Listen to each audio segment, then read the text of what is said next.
Today is All Souls' Day, and we read a passage from the book of Lamentations, chapter 3, verses 18 to 26, and verses 31 to 33. The book of Lamentations isn't very well known. It's rather a miserable book in general. Traditionally supposed to have been written by the prophet Jeremiah, it reflects his gloom and despair as recorded in the book named after him.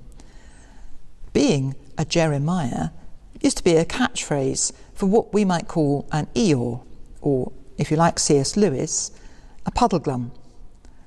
Someone who can be relied upon to see the darker side of any situation and to point it out to everyone else.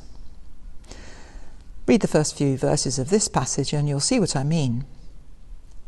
But even Lamentations has its lighter side, and today's reading gives us one of these from verse 21.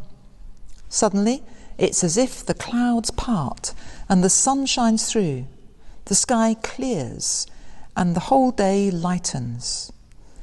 You know how our mood changes when that happens.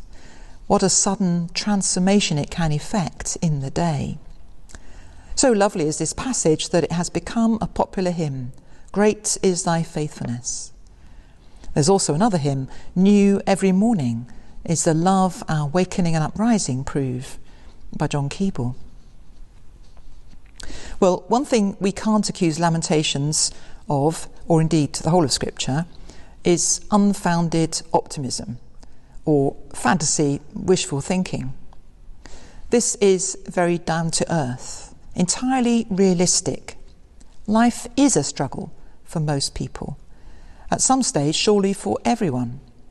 We do face challenges, suffering, and threats to our resilience day by day. So to me, it means that much more when such a writer finds hope, when the light of faith breaks through and lifts the mood.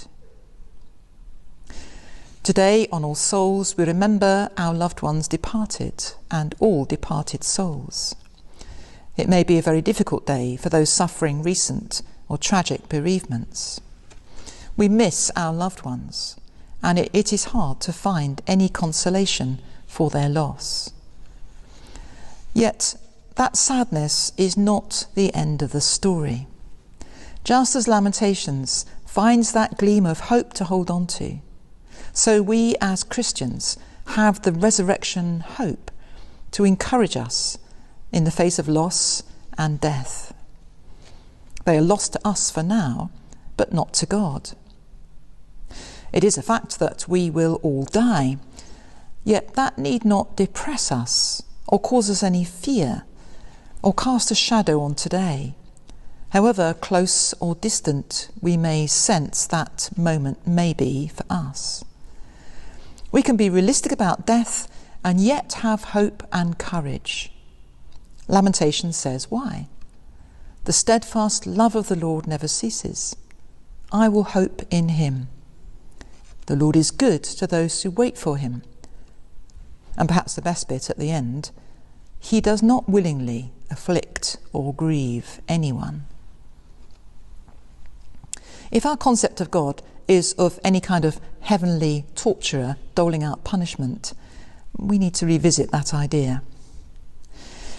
If our fear of death is about being judged by God, we need to remember that steadfast love, that mercy new every morning.